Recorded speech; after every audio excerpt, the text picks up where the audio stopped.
Great credit. అందరు ఇట్లా ఉండాలి అనుకున్నాను, కానీ దాని వెనకాల ప్రధానమైన పాత్ర వహించింది సమీర్ రెడ్డి, డిఓపి. నేను షార్ట్ మధ్య కొంచెం టీయో కాఫీయో ఏదో స్నాక్సో ఏదో తింటూ అలవాటు. షార్ట్ చేస్తేనే వెరీ గుడ్ అంటే ఇలా కూర్చోబోతుండగా షార్ట్ రెడీ అన్నారు. లెక్కకుండా నేను కూర్చోకుండా లేచిపోయాలి. అంత ఇది ఎగ్జాజరేషన్ కాదు, చేతిలో టీ కప్పు పక్కన పెట్టి వెళ్ళిపోయిన సందర్భాలు ఎన్నో ఉన్నాయి. అండ్ అంత ఫాస్ట్గా చేసే కెమెరామెన్ నేనైతే ఇంతవరకు చూడలేదు. అలాంటి కెమెరామెన్ ఫాస్ట్గా తీయటమే కాదు, అందంగా చూపించడం కానివ్వండి, లొకేషన్స్ బ్యూటిఫుల్గా చక్కగా చెక్కి వాటిని తెర మీద ఎక్కించడం కానీ, ఈ రోజున ఈ సినిమా ఇంత బడ్జెట్ లోపల ఇంత పర్ఫెక్ట్గా అయిందంటే ప్రధానమైన కారణం సమీర్ రెడ్డి. చాలామంది ఇది కంప్లైంట్ కాదు, కానీ చాలామంది అవుట్డోర్ యూనిట్ బిల్లు పెంచేస్తున్నారు. పెంచడానికి గల కారణాలు ఏమిటో వాళ్ళకే తెలుసు, వాళ్ళకే వదిలేస్తున్నాను. నాకైతే తెలియదు ఆ విషయంలో. కానీ ఇతను యూనిట్ బిల్లు 2 లైట్లు అటు ఇటు ఉండేది, ఇంకో లైట్ అలా ఉండేది, అంతే 4-5 లైట్లు కనిపించేది. కానీ మరి తెర మీద చూస్తే బ్రహ్మాండంగా ఉంది, అత్యద్భుతంగా ఉంది. అంటే అతను చూసి అందరూ నేర్చుకొని అన్నాను, ఎవరి క్రాఫ్ట్ ఎవరి చెక్కుడు వాళ్ళది. కానీ ఇతను మాత్రం నాకు బాగా నచ్చాడు.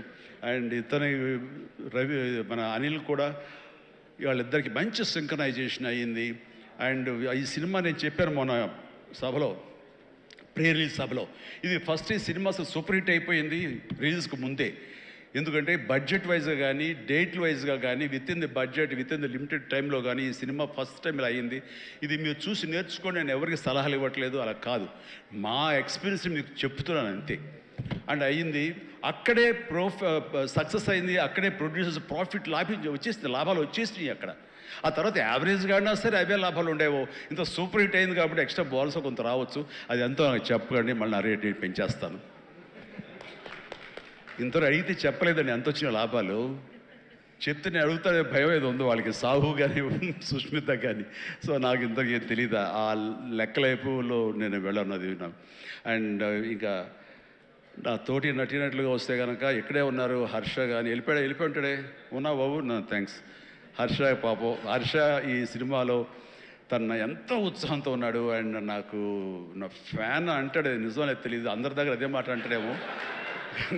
కానీ నా సాంగ్స్ అవి అలవకగా పాడుతూ గుర్తుంచుకుని పాడుతుండే, ఎవరి పాట అంటే ఎవరి పాట అంటారంటే మీదే సార్ అంటే, నా పాట ఓకే నాకు గుర్తు రావట్లేదా, ఎప్పుడో ఇది పల్లెటూరు మొనగాడు గోండా ఆ పాటలు పాడితే ఎట్లాగయ్యా అంటే, లేదు సార్ మేము అట్లా అంటే అంత ఇదిగా అతను ఈ సినిమాలో ఆ సాంగ్స్ అవి నాతో మాట మంచి ఎంటర్టైన్గా ఉంటూ ఈ సినిమా చేస్తున్నందుకు చాలా చాలా ఆస్వాదించాడు, బ్రహ్మాండంగా ఎంటర్టైన్ చేశాడు మమ్మల్ని. అయితే మధ్యలో కాల్ ఇరిగింది, అది ఎవరి శాపం నేను చెప్పలేను. కానీ ఆ టైంలో కూడా అతను ఎంతో డిసప్పాయింట్ అయితే, నువ్వు ఉంటున్నావు సినిమాలో అంటూ చక్కగా తెలియకుండా సినిమాలో దాన్ని డిజైన్ చేసి అతని చేత చేయించడం, అది చాలా happy. And Harsha you do a fantastic job, బాగా నిండుదనం వచ్చింది. And very good, I appreciate. And ఫర్దర్గా మళ్ళీ ఎక్కడ అవకాశం వస్తే నాకు ఇవ్వు, ఛాన్స్ కలిసి చేద్దాం, నువ్వు ఇవ్వాలి. అండ్ అట్లాగే ఎస్ కాదు ఇలా చెయ్యాలి అనగానే అక్కడ బ్లాక్ డ్రెస్ వేసుకుని ఒక వ్యక్తి ఉన్నాడు, ప్రకాష్.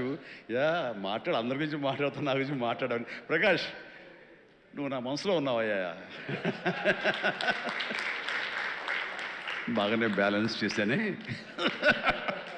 ప్రకాష్ దాని వండర్ఫుల్ జాబ్ అండి. అండ్ చాలామంది ఆ క్లైమాక్స్ సెట్ ఉంది కదా, టోటల్ హీరోయిన్ సెట్, ఆ సెట్ని చూసి చాలామంది ఒక ఎక్స్పీరియన్స్, వండర్ఫుల్ డిజైనింగ్ అంటే ఆ ఫోటోలు తీసుకుని ఆ ప్లానింగ్ తీసుకుని చాలామంది ఇల్లు కట్టుకుందాం అనుకునే వాళ్ళు తీసుకెళ్ళడం నేను చూశాను. అండ్ ఇన్ఫ్యాక్ట్ నా కూతురు కూడా సజెస్ట్ చేసే, పాప నువ్వు ఇల్లు కడితే ఇలా ఉండాలని చెప్పని తను కూడా ప్లాన్ చేసుకుంటుంది. అంత చక్కటి డిజైనింగే కాకుండా అంత కాస్ట్ ఎఫెక్టివ్ తోటి ఈ సినిమా లిమిటెడ్ బడ్జెట్తో ముందు ప్రధానంగా జరగటానికి ప్రకాష్ కారణం. ప్రకాష్ తను ప్రొడక్షన్ డిజైనర్గా మనస్ఫూర్తిగా అభినందిస్తాను. Prakash please go head. And ఇక ఆర్టిస్టులుగా ఆయన ఉన్నారు, ఎవరో శ్రీనివాస్ గారు, మీరే కదండి కలెక్టర్ గారు, కూర్చోండి. Thank you. కలెక్టర్ ఆనంద్, చిట్టి, అలాగే మన హర్ష, అభినవ్ ఎక్కడ ఫెంటాస్టిక్ అభినవ్ వెళ్ళిపోయాడా, టైం అయింది అనుకుంటా.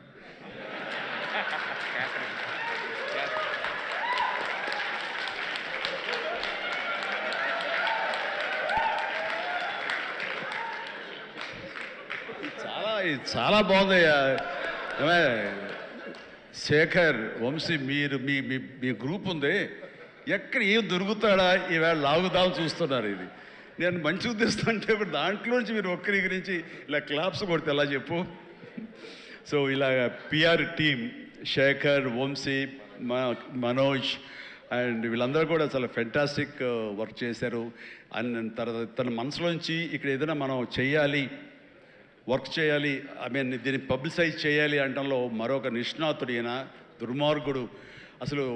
ఎవరిని ఏమై పేరు ఏంటి, మన క్యాథరిన్ కాదు, నయనతారని ఒప్పించి అమ్మాయితో కూడా మనకి ప్రమోషన్స్ చేయించాడంటే కానీ అది ఆ సామాన్యమైన విషయం కాదండి.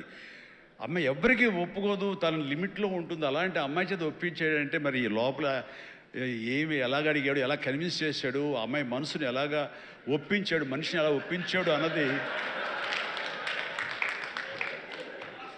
మనిషి అనిపోయి మనసు అన్నానా, నాకు తెలియదు, అది మీరే అడిగి తెలుసుకున్న తర్వాత. అండ్ అంత సంతోషంగా సినిమా చేసింది అంత. బట్ ఈ సినిమాలో పగలబడిన వెదిగింతలు ఎలాగా ఎలా అమ్మాయిని ఒప్పించాడు కానీ wonderful done, fantastic job. And ఈ సందర్భంగా ఆ అమ్మాయి మాత్రం ఈ క్యారెక్టర్ ఒదిగిపోయింది. ఒక డిగ్నిటీ కానివ్వండి, ఒక గెయిట్ కానివ్వండి, ఆ క్యారెక్టర్కి ఆ అమ్మాయి చేయాలి. మరొకరైతే సూట్ అయ్యేది కాదు. అటు బిడ్డల తల్లిగారు ఉండాలి, అటు సీనియారిటీ ఉండాలి, మెచ్యూరిటీ ఉండాలి, స్టైల్ ఉండాలి, అండ్ ఫెంటాస్టిక్ లుక్స్, అపిరెన్స్ ఉండాలి. అన్నీ కలబూసినటువంటి నయనతారని సెలెక్ట్ చేసి ఎవరితోటైనా సరే నేను కాంప్రమైజ్ అవుతాను తప్ప ఆ అమ్మాయి విషయంలో మాత్రం అమ్మాయి అమ్మాయి ఉండాలని అన్నందుకు ఆ అమ్మాయి ఆ నిండుదనాన్ని సినిమాకి తీసుకొచ్చి పెట్టింది. And thank you. చాలా బాగుంది. రాఘవేంద్ర గారు అన్నారు భలే మ్యాచ్, చాలా బాగుంది మీ ఇద్దరు కాంబినేషన్, సూపర్. ఇక క్యాథరిన్ కూడా తన నిడివి ఎక్కువగా ఉన్నా సరే అప్పీల్ చేసుకోవడానికి పెద్ద ఉందా చిన్నదా కాదు, మాతో కలిసి చెయ్యాలని తనకి ఉంది. చేసింది, రాణించింది, మెప్పించింది అలాగా. అండ్ ప్రతి ఒక్కరికి ఎవరి పేరైనా మర్చిపోతే క్షమించండి. అండ్ ఎడిటర్ తమ్మిరాజు గారు, ఎస్ తమ్మిరాజు గారు. అండ్ ఎక్కడైనా సారీ ఫెంటాస్టిక్ సార్. అంటే సినిమాని మీరు పరిగెత్తించారు లాస్ట్లో. ఒక 40 నిమిషాలు, 2.5 గంటలు చేశారు, ఒక 15 నిమిషాలు తగ్గించి. అండ్ టోటల్గా స్టోరీ మారిపోయింది. చాలామంది వీటి గణేష్ ఉన్నాడు కదా అని అన్నారు. ఆ వీటి గణేష్ లేపడంలో మీ ప్రధానమైన పాత్ర ఉందని తెలిసింది. దానివల్ల స్పీడ్ పెరిగిపోయి కథ మీదే ఫోకస్ అయ్యేలా చేశారు. దానికి మీ పాత్ర అంతా ఇంత కాదు. అంటే ఎడిటింగ్ యొక్క ప్రాముఖ్యత ఏంటి అంటలో నేను ఫైనల్గా ఈ సినిమాకి మరీ సుస్పష్టంగా చూశాను. కొన్ని సాక్రిఫైజులు కావాలి. మీరు మన ఇంట్రో చేసాం గుర్తుందా, ఈ సినిమా బిగినింగ్లో ముహూర్తం అయిన రోజున మీరు అన్నారు లెంగ్తే కదా, ఎక్కువైతే కనుక తోక కట్ చేస్తా, మొక్కే కదా పీకేస్తాను డైలాగ్. రిలవెంట్గా ఒక డైలాగ్ రాశాడు, లెంగ్త్ మీ ఇష్టం పెంచుకుంటూ పోతే కనుక బాగోపోతే కత్తిరిస్తా అన్నారే, అది అలాగే చేశారు, కత్తిరించారు. చాలా సక్సెస్ఫుల్, చాలా బాగుంది, వండర్ఫుల్. ఇక సినిమా అంతా నారాయణ నారాయణ ఏమయ్యా అని అన్నానే. ఆ నారాయణ అనేది ఒక రైటర్ యొక్క ఆలోచన అండి. తను రేపు పొద్దున ఈ సినిమాలో తన పేరే జపిస్తూ ఉండాలి అంటూ నారద మహాముని నారాయణ నారాయణ అంటూ మూలోకాలు తిరిగినట్లుగా ఆ నారాయణ అనే రైటర్ తన పేరే పెట్టించాడు ఇందులో. నేను ఎన్నిసార్లు నారాయణ నారాయణ అన్నారు. ఆ నారాయణ అంటాం బాగుందని చాలా రిథమిక్గా తమాషాగా వేరియేషన్స్తో అన్నారని చెప్పేసి ఎవరో దాన్ని రిపోర్ట్ చేశారు. And great goes to Narayana and Sai. మిగతా వాళ్ళ పేర్లు నాకు గుర్తు రావట్లేదు. వాళ్ళందరికీ కూడా నా హృదయపూర్వక అభినందనలు, ధన్యవాదాలు. అండ్ ఇదే మనం కొనసాగించాలి, ఇదే సక్సెస్.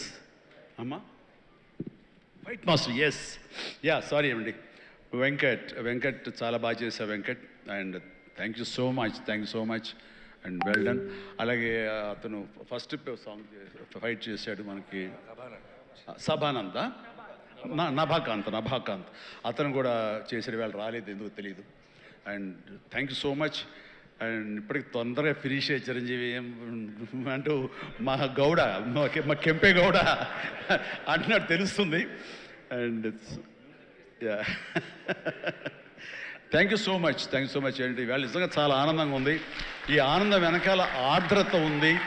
ఇక్కడ ఒక ఎమోషనల్గా ఒక డైలాగ్ మొన్న చాలా చూస్తుంటాను మీడియాలో, నా ఫ్రెండ్స్ పంపిస్తుంటారు. అందులో ఒక లేడీ అంది, ఇలాగ నిలబడితే చాలా ఆనెస్ట్గా కనిపించింది ఆవిడ, ఏంటయ్యా ఇంకా ఎంతకాలం కష్టపడతావయ్యా, ఇలా కష్టపడాలా, దాకా నువ్వు కష్టపడుతూనే ఉన్నావు, మమ్మల్ని ఆనందింపజేస్తూనే ఉన్నావు, ఇప్పుడు నీకు ఓపు ఉండి ఎంత చేస్తున్నావో, ఎంత శక్తి ఉండి చేస్తావో భగవంతుడికి ఆ శక్తిని ఇవ్వాలి, కానీ మమ్మల్ని ఆనందపరచడానికి నువ్వు ఎంతగా శ్రమ తీసుకుంటున్నావు అని చూస్తుంటే మాత్రం ఇంకా ఇంకా ఇవ్వాలా అని నువ్వు డబ్బుల కోసం నేను అనుకోను, మమ్మకు ఆనందం ఇవ్వడం కోసమే నువ్వు ఇది చేస్తావనేది సుస్పష్టంగా తెలుస్తుంది.